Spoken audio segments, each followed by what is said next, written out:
5-year-old Lucky has been in a fight and come out second best. But when Chris shaves the affected area, he quickly discovers Lucky's wounds are much more serious than he expected. The biggest worry is actually the infection that follows it, because those claws actually inject bacteria, and those bacteria, once they're under the skin, breed prolifically. Essentially, Lucky's whole body is becoming toxic. But when Chris arrives at the clinic, a wounded cat is already waiting. This is Lucky. Yep. And Lucky is usually very outgoing and has lots of fun.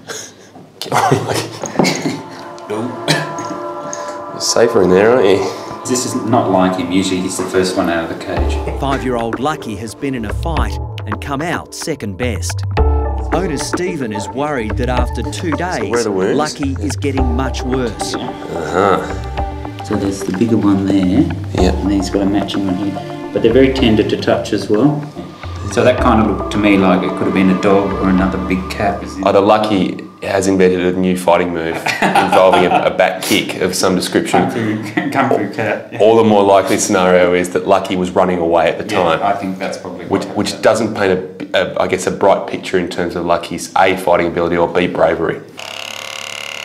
But when Chris shaves the affected area, he quickly discovers Lucky's wounds are much more serious than he expected. Hey, buddy. I can see why he's sore. Yeah. Now that we've shaved the area, we can see that it's not a dog bite, it looks like cat claws. I think a cat has actually come in from behind and gone whack. The thing about a cat getting into a fight is the wounds are often the least of your concerns. What is the biggest worry is actually the infection that follows it, because those claws actually inject bacteria, and those bacteria, once they're under the skin, breed prolifically. Essentially, Lucky's whole body is becoming toxic.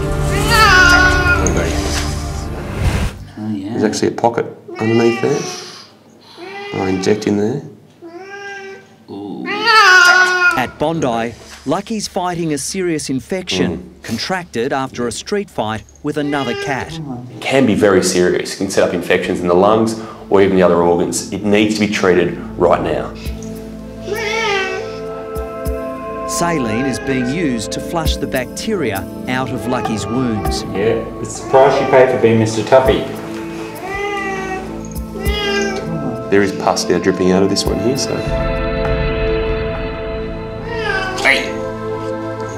I'll give him a shot of antibiotics now, and also an anti-inflammatory just to make him feel better and try to take out some of that swelling as well. Okay. Turns out Lucky's owner Stephen has also been in plenty of hospitals. 2002 I was diagnosed with a large inoperable malignant brain tumour. And he was kind of a gift to me from a breeder. And she said, I'll give you this one. I said, I don't know what to call him, because I just survived my radiotherapy, and that's why he's called Lucky.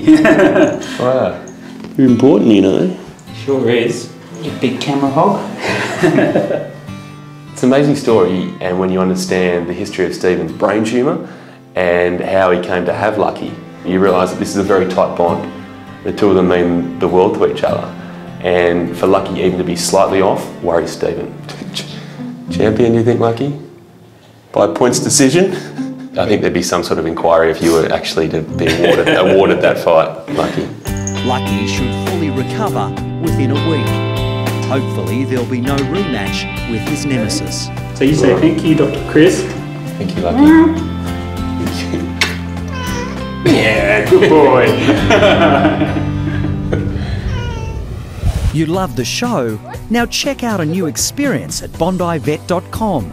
With trusted pet advice, expert vet help, products and entertaining content, we're here to help 24/7. Hi, I'm Dr. Danny. If you enjoyed this video, then please remember to subscribe to the Bondi Vet YouTube channel. Click on the screen now to continue watching more great content.